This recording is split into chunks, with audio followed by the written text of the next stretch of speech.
It has already been a really busy morning as we head into the afternoon here at 13 Your Side. We are tracking this winter weather. We've got snow in parts of the region and also the extreme cold. That's why we brought in two meteorologists today, Amber and Colton. You guys have been so busy. What do people need to know right now as they head out on this noon hour? Yeah, there's just so much to talk about that we've had the whole team really just crunching the numbers, focusing in on this forecast because there's a lot to focus on. Snow, cold, wind, all of the above, and yeah, it's continuing into this weekend, even some of those impacts into next week. Still, let's talk about what we've already been able to see. Some really cold temperatures throughout this morning. Wind chills well down into the negatives. Now, that coldest wind chill, negative 30 degrees in Lakeview.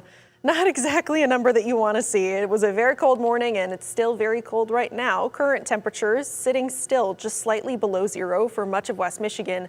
Hey, 5 degrees in South Haven, but that's the warmest temp that we're seeing all across the region. Muskegon definitely looking pretty snowy out there, and it feels even colder for many of us, still feeling like the negative 20s. Now, we are still going to be seeing some pretty breezy winds, staying between about 15 to 20 miles an hour, gusts between 25 to 30 miles an hour. That's along northwesterly winds, which has continued to usher in lake effect snow throughout much of this morning, still into Muskegon, Ottawa, Allegan, Van Buren counties, down into southwest Michigan. Still seeing winter weather advisories in place for lakeshore counties, extending one tier inland until 7 p.m., but I wouldn't be surprised if that was dropped for those counties that are following along US 131.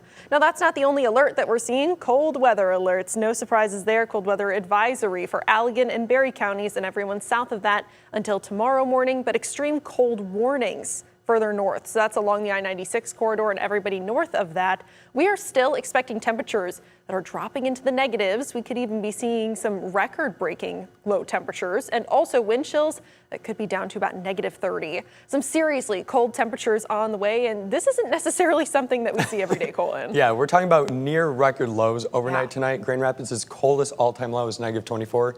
We might get close to that tonight, so oh boy. It's pretty unprecedented, especially nowadays, to have this type of cold. Temperatures, though, throughout the rest of this afternoon will hover around zero, maybe get a little bit warmer than that into the afternoon hours. But look at overnight tonight. This is at 2 a.m. Some of the models are indicating Grand Rapids could drop to negative 20, if not colder than that. The last time Grand Rapids hit negative 20 for an actual air temperature was back in 1994, so some very impressive cold. All-time record lows in Grand Rapids of negative 24. That was set back in 1899. I don't think Muskegon will hit negative 30, but some areas, at least here in Grand Rapids, could get close to our all-time coldest temperature overnight tonight. The last time we hit negative 10 was in 2021 in Grand Rapids. In 2019 for Muskegon, last time we hit negative 15 degrees, which we probably will do at least tonight, was back in 1996 for both of the cities. And like I mentioned, the last time we hit negative 20 in GR was 1994, and we have a decent chance of doing that overnight tonight. But coming up in 10 minutes, meteorologist Amber Tuardi will have your full 7-day forecast. Amber and Colton, thank you so much. Well, all week we've also been checking on the road conditions. We've had a lot of snow at the beginning of the week, and now those extreme cold temperatures that are turning things to ice. Let's check in with 13 Your Side's Peter Elliott. He is our weather chaser, especially along the lakeshore. Peter, what do you see?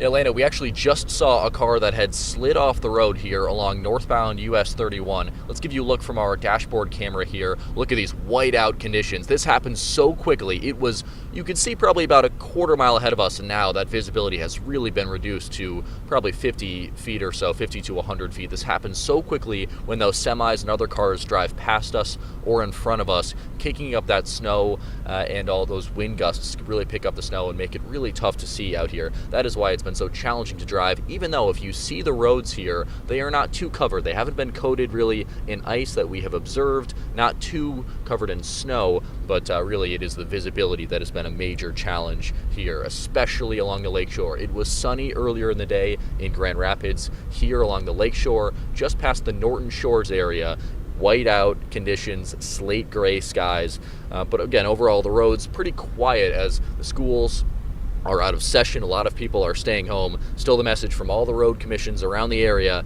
keep that speed down. This is not a time to pick it up, even though there are fewer cars along the road. And we know rock salt is less effective during these conditions. We have not observed much of that. It doesn't look like there's a ton of treatment on the road. Thankfully, right now, the conditions are not too bad. Again, the big deal is just that visibility. So if you have to go out, if you have to venture outside of your warm house, hopefully you don't have to do too much of that over the next few days. make sure to keep taking it easy on the roads, even though they are not as slick and slippery as we have seen over the last few days. We'll keep you posted on the latest road conditions along the lakeshore and throughout West Michigan throughout the day here on 13 on Your Side. But for now, reporting live along northbound US 31 just past Norton Shores, I'm Peter Elliott, 13 on Your Side.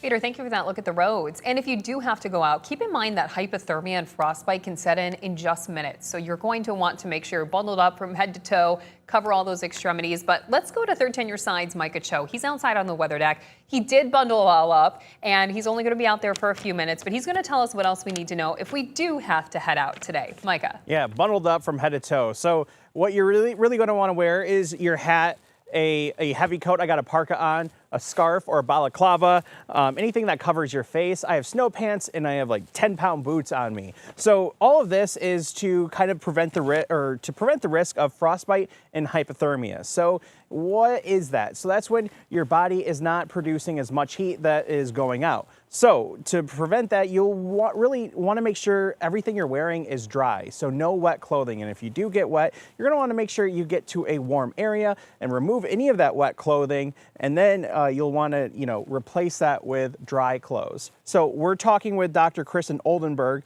We talked to her earlier this morning from the Kent County Health Department. She says you're going to want to wear at least, for this extreme cold at least, you're going to want to wear at least 3 or more body layers and then 2 or more lower body layers. So for me, that's a long sleeve shirt. I have another long sleeve shirt and a short sleeve shirt on. I'm actually really warm right now. Here's more of what Dr. Oldenburg has to say about dressing for the weather.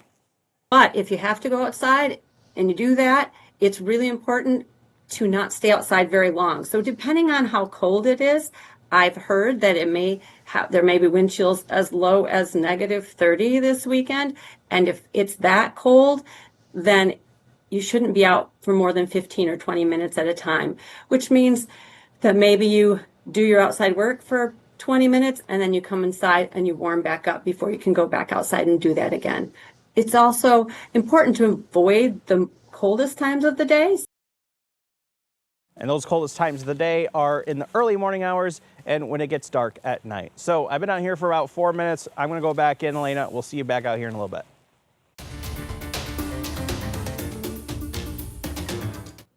Let's turn to a developing story now. 2 dogs are dead after a fire in Wyoming this morning. Another dog was rescued just before 4 a.m.